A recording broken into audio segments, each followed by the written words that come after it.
Bonjour, nous revenons sur notre chaîne YouTube, la chaîne Leadership Training, qui vous apporte des leçons progressives sur le leadership, comment un chef doit se comporter, comment un leader doit être, comment celui qui dirige les autres doit vivre avec ses collaborateurs. Et nous sommes dans la 18e leçon. Vous savez, la 18e leçon sera sur comment réprimander. L'art de réprimander pour un chef. L'art de réprimander pour un leader.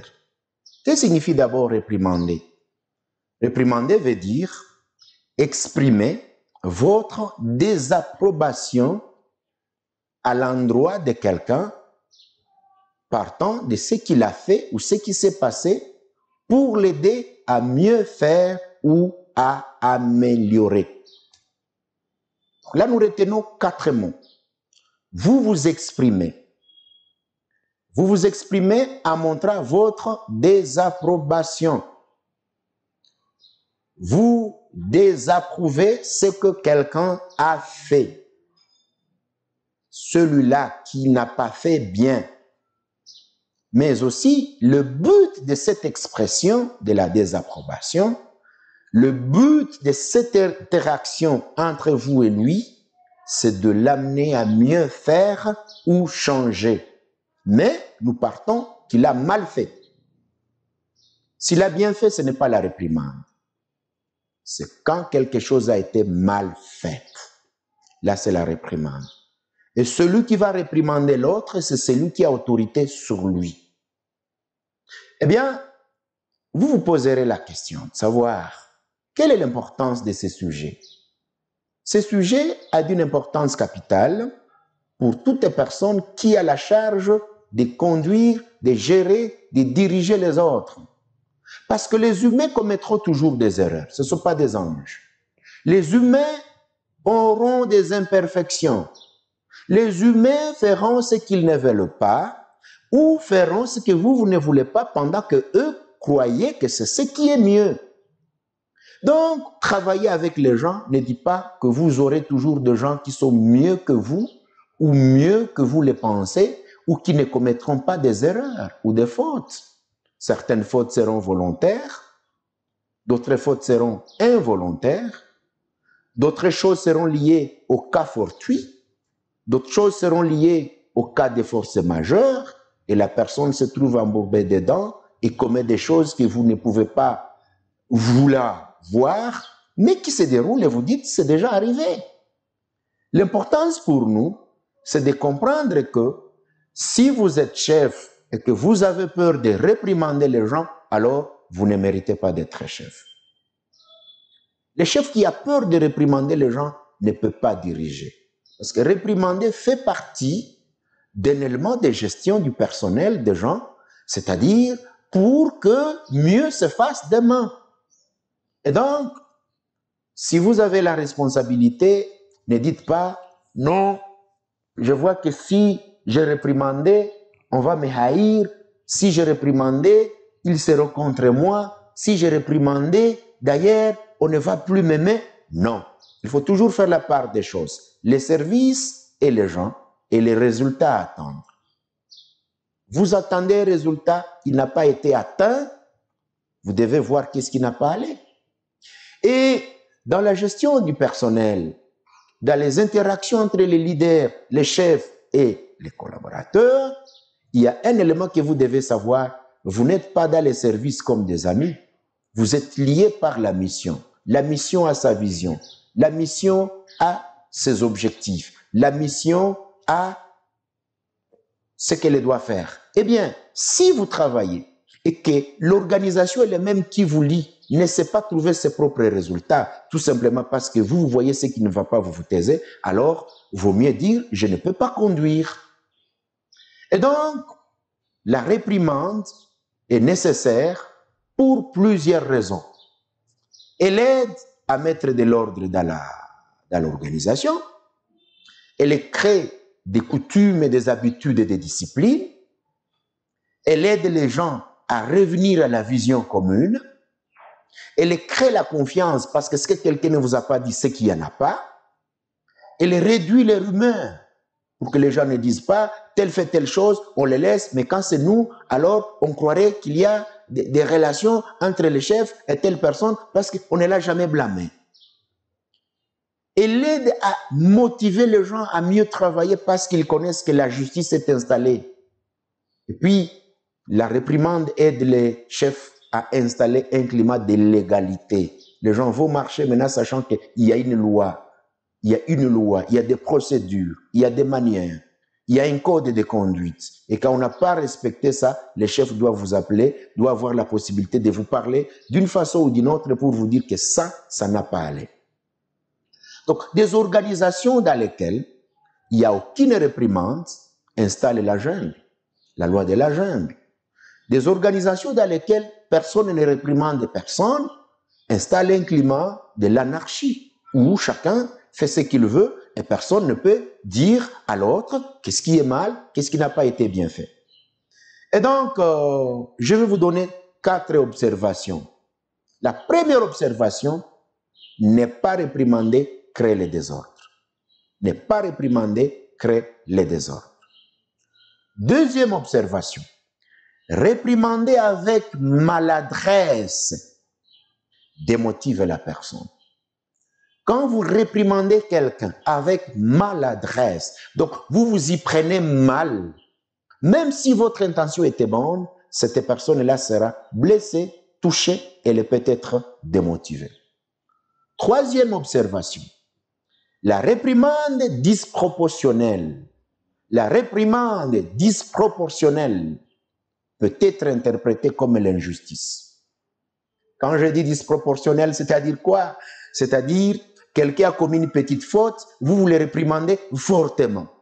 Quelqu'un n'a pas fait de grandes fautes, quelqu'un n'a pas mal fait comme on dirait, c'est une chose qui est tolérable, mais vous, quand vous lui parlez, vous montrez comme si il a vraiment tout détruit. Il va interpréter ça comme une injustice. Il va dire non, il n'y a pas de justice ici. Pour la petite chose, il faut qu'on gronde dessous. Quatrième observation, vivre dans une organisation sans corriger les gens, vivre dans une organisation sans corriger les gens, apporte la pérennisation des mêmes erreurs. C'est-à-dire que quand vous ne corrigez pas les gens, vous ne les recadrez pas, vous allez vivre la routine des mêmes choses parce qu'on va dire « je l'ai fait, personne ne me dit ». Les gens vont dire « nous les faisons tous les jours » et les chefs vous voient, ils s'étaient. Donc, vous trouverez que ces 4 observations peuvent nous conduire à nous poser maintenant la question « quand est-ce qu'il faut maintenant réprimander ?» Première chose, il faut réprimander dans les délais.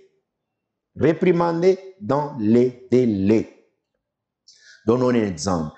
Un agent commet la faute le lundi. Vous le savez, vous avez vu, vous étiez présent, vous avez été informé, tout le monde le sait. Le mardi, vous êtes silencieux.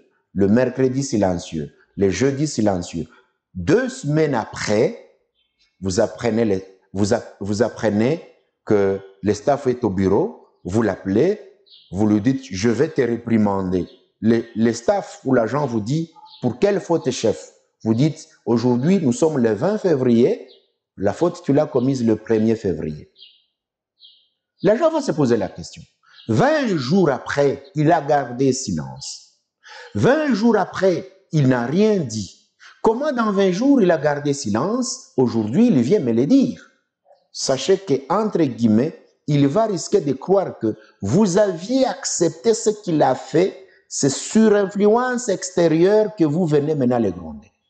Il va risquer de croire que le chef avait accepté ça, maintenant, les autres sont venus lui parler à l'oreille, les autres sont venus l'influencer, c'est pourquoi maintenant, 20 jours après, il se réveille pour me le dire. Mais s'il avait commis ça le lundi, vous l'appelez le même jour. S'il avait commis ça le lundi, le mardi, vous lui dites, venez qu'on en parle. Pendant que c'est chaud, il comprendra que ça vient de vous-même. Donc, chers responsables, chers leaders, évitez toujours de réprimander les gens avec retard. il y a cause de suspicion. Même si ça vient de vous, il croira que vous le faites sur influence. C'est pourquoi nous disons, on réprimande dans les délais. Deuxième chose, il faut réprimander quand le climat est propice. Ne réprimandez jamais les gens lorsque le climat est tendu. Il y a un problème, pendant que le problème est encore chaud, pendant que ça ne marche pas, pendant que tout le monde est déjà surchauffé, vous réprimandez. Si vous le faites, vous avez 90% de possibilités de le faire mal. Parce que le climat n'est pas bon, vous-même vous êtes sous émotion. La 17e leçon nous a parlé de la maîtrise de soi. Soit vous le ferez sans maîtrise de soi, et là, vous allez voir que vous croirez réparer, vous cassez de nouveau. Donc, il faut le faire dans un climat propice. Lorsque le staff ou la personne est calme, lorsqu'elle se sent à l'aise, lorsque vous aussi vous vous sentez à l'aise, lorsque tout marche bien, vous allez dire, viens, on va parler un peu. J'ai besoin de vous pour quelques minutes. Et la personne va venir, vous commencez maintenant à parler de ça dans la réprimande parce que le climat n'est pas tendu. Parce que lorsque le climat n'est pas bon, vous risquez de créer un deuxième problème. Soit il a commis une erreur, vous le réprimandez, le temps d'accepter, il refuse, il fait la révolte, et dans cette révolte, vous vous révoltez contre lui, boum, ça crée un problème, tout simplement parce que vous n'avez pas géré la situation dans un bon climat. Troisième chose, il faut éviter des réprimandes fréquentes.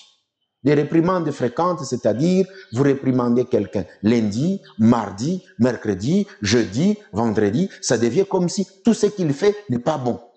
Oui, on a toujours dit que c'est possible d'avoir des agents, d'avoir des gens qui travaillent mal, c'est vrai. On a toujours dit que vous pouvez avoir quelqu'un qui n'est pas vraiment compétent, qui ne fait pas ce que vous attendez de lui, mais je dirais aussi, vous l'avez recruté comment? Autre chose, il faut que vous vous posiez la question. Si c'était vous, lundi, réprimande, mardi, réprimande, mercredi, réprimande, est-ce que vous n'arriverez pas à croire qu'il y a une poursuite? Et donc, la meilleure façon, si du moins vous trouvez qu'il y a un staff qui est susceptible d'être réprimandé tous les jours, il y a deux problèmes à examiner. Soit vous avez déjà développé la haine contre lui, c'est pourquoi tout ce qu'il fait est mauvais, ou soit, réellement, le staff ou l'agent ne travaille pas bien, cherchez maintenant comment le changer de poste, lui donner d'autres responsabilités, ou alors, si c'est possible, les jours qui ne font pas les reconduire, vous ne les reconduirez plus. Parce que plus vous les réprimandez, vous allez le frustrer tous les jours, vous allez les stresser, vous allez les démotiver, ça peut conduire au suicide, ça peut conduire à l'abandon des postes, ça peut conduire à d'autres conséquences qui vont peser sur l'organisation. Donc, il ne faut pas toujours avoir le courage de blâmer les gens tous les jours, tous les jours. Et quand vous appelez le staff, il dit, ah, moi quand j'entre là, c'est pour me blâmer. Moi quand j'entre là, c'est pour me blâmer. Alors, si vous trouvez que c'est quelqu'un qui est blâmable tous les jours, essayez d'alterner. Aujourd'hui, vous le blâmez, mais lorsqu'il n'a pas fait quelque chose de mal, vous l'appelez pour le féliciter. Comme ça, vous allez faire le mélange entre blâme, félicitations, blâme, félicitations. Et l'agent va développer en lui en disant, quand j'ai bien fait, en tout cas, on me félicite. Mais quand ça n'a pas allé, les chefs n'hésitez pas de me blâmer. Mais si vous allez fermer les yeux, la personne fait du bien, vous vous taisez. Mais quand il y a erreur, vous blâmez. Mais pourquoi vous ne pouvez pas aussi passer à l'aspect des féliciter, la gratitude, montrer à la personne que voilà, aujourd'hui, c'est très bien, le travail que tu as fait, c'est vraiment très bon. Et la personne va se dire, ah, donc on me blâme quand ça ne va pas, mais quand j'ai réussi, on reconnaît aussi ce que j'ai fait. Voilà les trois éléments qui sont très nécessaires pour un chef, qui sont très nécessaires pour un leader, qui sont très nécessaires pour un manager, parce que là, nous sommes sur le développement personnel d'un leader dans l'aspect comment réprimander. Alors, nous terminerons avec un dernier point.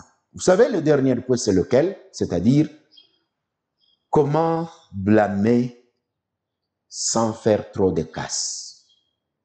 Comment blâmer sans faire trop de dégâts? Comment blâmer d'une façon positive? Vous savez comment on appelle cette blâme qu'on fait, cette réprimande qu'on fait d'une façon positive? On l'appelle la réprimande éducative ou formative. En d'autres termes, je vais dire, nous voulons aborder le point qui dit comment faire la réprimande éducative et formative. Pourquoi on l'a appelée réprimande? Elle est éducative et formative. Vous posez la question de savoir pourquoi? Parce que elle est réprimande pour éduquer. La réprimande vient former, pas pour créer les troubles, minimiser. Non, c'est une réprimande dont le but est d'éduquer la personne à mieux faire. C'est une réprimande dont le but est de former la personne. Alors, nous allons développer ça avec quelques petits points. Premier point, comment faire? Vous devez faire une réprimande qui est proportionnelle à la faute. Vous réprimandez quelqu'un, la réprimande que vous lui faites doit être proportionnelle. Petite faute, petite réprimande. Grande faute, grande réprimande. Ça, c'est le premier point. Deuxième moyen, c'est d'amener le staff à se critiquer lui-même par l'introspection avant que vous ne disiez quoi que ce soit. Vous l'amenez à s'autocritiquer. Vous l'amenez à l'autocritique, à l'introspection, à l'observation interne de soi-même. Vous allez me dire, facilitateur, comment on le fait? Vous appelez la personne, vous lui dites, mon cher, j'aimerais discuter avec vous sur l'événement qui s'est passé hier, ou bien sur la façon dont tu as fait tel travail, selon toi. Est-ce que ça a été bien fait ou bien mal fait? Essaie de m'expliquer comment toi-même tu te critiques, comment toi-même tu analyses la situation, comment toi-même tu vois. Est-ce que tu peux te classer, tu peux classer les résultats très bon, excellent, moyen, mauvais ou médiocre? Dites au staff, dites à la personne de s'autocritiquer devant vous. Parce que là, ça va vous donner une base de l'aider à comprendre que ça n'a pas allé. Alors elle va dire, oui chef, je comprends que je n'ai pas bien fait, c'est ça, c'est ça, c'est ça. En tout cas, moi aussi je constate que ça n'a pas été bien fait. Ok, vous commencez votre blâme là-bas. Il a l'habitude d'être en retard. Ne le blâmez pas. Toi, tu es en retard. Toi, tu es en retard. Toi, on va te chasser. Non, non, non, non, non. Appelle-les dans votre bureau. Cher collègue, est-ce que tu peux me dire, dans ces 2 semaines, tu es venu au bureau combien de fois à l'heure? Et toi, tu vas me dire réellement combien de fois tu penses que tu es venu en retard. Oui, chef, je vois dans les 2 semaines, sur les 10 jours de travail, en tout cas, je suis venu 2 fois. Les autres 8 fois, en tout cas, je ne suis pas venu à temps. OK. Selon toi, si tu étais chef, c'est un bon comportement ou mauvais? Non, chef, c'est mauvais. Tu vois déjà que tu l'as aidé à se retrouver. Ta réprimande commence par l'autocritique. Beaucoup de chefs s'y prennent mal, n'amènent pas les gens à s'autocritiquer, et même quand c'est une bonne remarque, elle sera mal accueillie, tout simplement parce qu'elle n'est pas partie sur une base de l'autocritique. Vous allez lui poser une autre question, vous dites, OK, si c'est toi le chef, les autres arrivent au bureau avant le temps, mais toi, tu viens toujours en retard. Tu crois que cette attitude que tu manifestes peut être interprétée par tes collègues comment? Comment tes collègues vont interpréter ça? Toi, toujours en retard, mais moi, je te laisse, mais eux viennent à 7h30, mais toi, tu viens à 9h, même après moi. Et c'est là tous les jours. Il va vous dire, chef, je crois qu'il faut mal interpréter. OK, maintenant, pour que réellement nous prouvions que tu vas changer, qu'est-ce qu'on va faire? Voilà. Vous l'amenez à comprendre que ce qu'il a fait est mal, et vous l'amenez à comprendre que, non pas que vous le poursuivez, mais ce qu'il a fait n'est pas bon, et vous allez même l'associer, vous dites maintenant, qu'est-ce qu'on doit faire? Va dire, OK, je sens, je vais changer. Non, non, maintenant, demain, nous aurons réunion. Tout le monde sait que tu viens toujours en retard. Tu crois que dans la réunion, si on ne parle pas de ces points, les gens ne vont pas risquer de croire que nous, on te donne des faveurs, de faire le mal ici, on s'était. On va dire, chef, je comprends. Alors demain, je vais le dire en pleine réunion que ce que tu fais, ce n'est pas bien. Et dans la réunion, arrange-toi pour présenter des excuses. Comme ça, tu vas prouver quand même à tes collègues que tu es prêt à changer. La réunion de demain, vous pouvez dire, tel, tu as l'habitude de venir en retard. Et les collègues l'ont déjà constaté. Est-ce que tu peux nous promettre le changement? Les autres vont croire que tu les blâmes, mais c'est une blâme, c'est une réprimande qui a été travaillée à l'avance, dans laquelle chacun comprend que vous les blâmez, mais lui-même a été préparé à l'avance. Il y a des manières de le faire. Évidemment, si c'est quelqu'un qui est fanfaron, il peut aller à l'extérieur et dire, voilà, le chef a prévu de me blâmer demain, mais c'est pas bien. Donc, il faut voir comment le faire. Ça, c'était le point numéro 2. Troisième élément, comment le faire? Il faut utiliser des termes simples, des bons termes. Il faut éviter des termes injurieux, dégradants. Vous voulez blâmer quelqu'un, vous voulez le réprimander, vous utilisez des termes très lourds.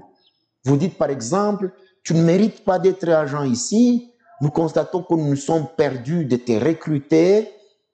En tout cas, le temps de t'avoir ici, il fallait que ton poste soit vacant. Il y a des termes que vous ne devez jamais utiliser, des termes injurieux. Vous dites, tu es fou, tu es bizarre, on te trouve bizarre, c'est comme si tu n'as pas de cervelet. On constate que tu ne sais même pas ce que tu es venu faire. Même un enfant de 3 ans, tu surpasses la capacité de responsabilité. Quand vous dites à un agent comme ça, lui ne va pas voir sa faute, il va se focaliser sur les termes que vous avez utilisés à son égard. Autre chose, il faut le réprimander en lui montrant qu'est-ce qu'il doit faire pour changer. C'est pourquoi on a parlé de la réprimande objective dans le sens éducatif et formatif. Objectivement, vous le réprimandez pour qu'il change en quoi? Qu'est-ce qu'il doit faire après votre réprimande? En d'autres termes, vous attendez de lui quel comportement? Autre chose, vous devez différencier la mauvaise foi et les erreurs volontaires. Si il a commis l'erreur, est-ce que vous constatez que c'est volontairement, c'est son habitude, c'est sa façon de faire, ou ça l'a échappé, c'est involontaire? Pour des choses involontaires, laissez passer. Montrez-lui que vous comprenez que ça arrive. Mais pour des choses qui sont faites de mauvaise foi, un comportement régulier, une mauvaise habitude, il faut vraiment être très ferme. Autre chose, si vous avez été à la base de sa faute, il faut aussi l'avouer devant lui. C'est très important.